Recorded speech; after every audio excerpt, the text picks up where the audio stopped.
It's me, Professor Tree, and today I'm going to show you the darkest dex entries in Scarlet and Violet.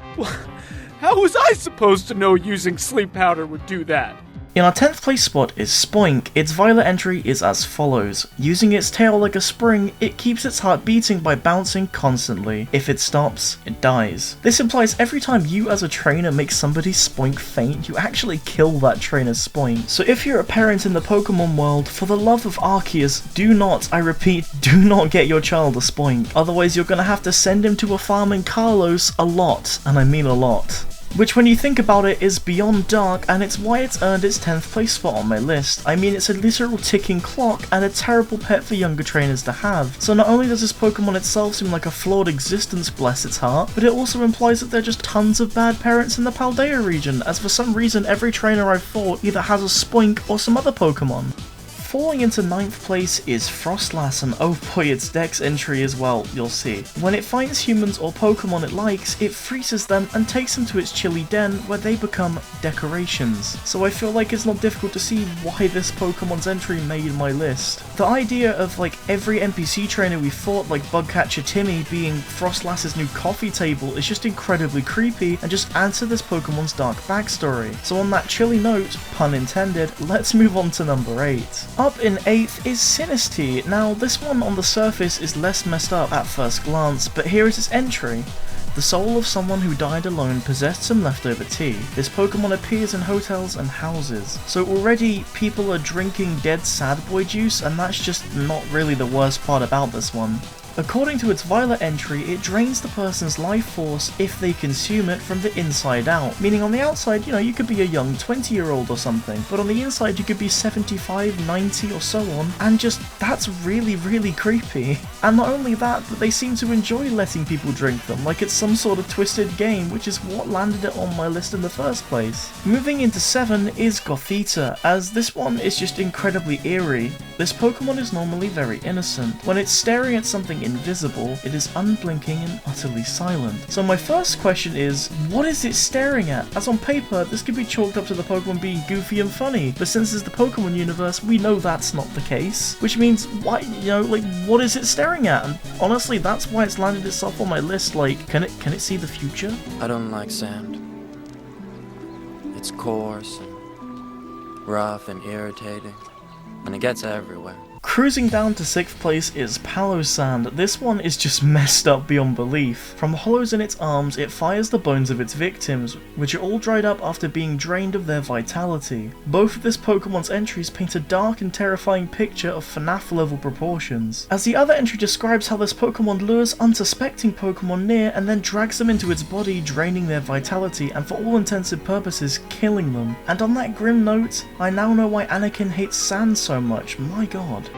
Come on, bro. You think you're better than me because you're called Mister? Nobody's better than me. I get so... Well, he's at peace now.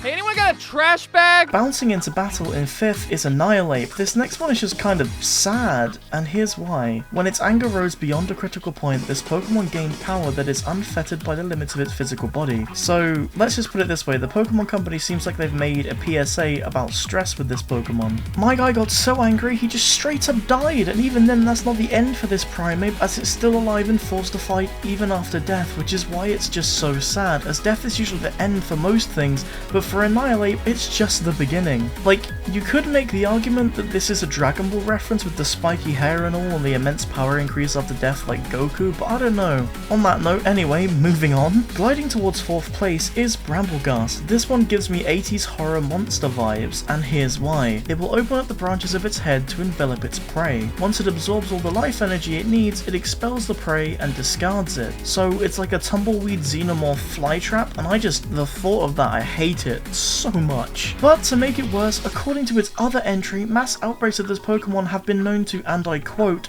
bury entire towns, and that alone makes me question how it wasn't made intentionally extinct, if you catch my drift. Moving on. Getting the bronze for most messed up existence is Wo-Chien. This is a tragic reference to IRL free speech and how it can be silenced. The grudge of a person punished for writing the king's evil deeds upon wooden tablets has clad itself in dead leaves to become a Pokemon. So essentially, much like other Pokemon that were wants people, this one is just incredibly sad, as it reads as though the man was punished for telling the truth, and after becoming the Pokemon we know today, he was locked away inside the various tomb-like structures we see across Paldea. So after processing all that, that's why our sad boy is in 3rd place, and I hope we never have another sad entry ever like this, because my god.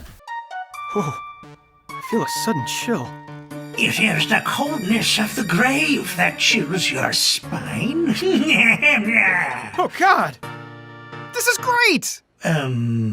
What? Of course, we can't forget 2nd place, which goes to Gengar. It's probably not surprising why Gengar is so high on my list, but here goes. To steal the life of its target, it slips into the prey's shadow and silently waits for an opportunity. So it intentionally seeks out a target, stalks them, and then strikes, making Gengar an ambush predator. So, if you made it this far into the video, comment down below Gengar is a jerk to show me who made it this far. But yeah, Gengar isn't the nicest Pokemon, and that's why it's 2nd place, as it was honestly tied for 1st, but I decided this would be more fitting. I'm gonna be the very best. Like, no!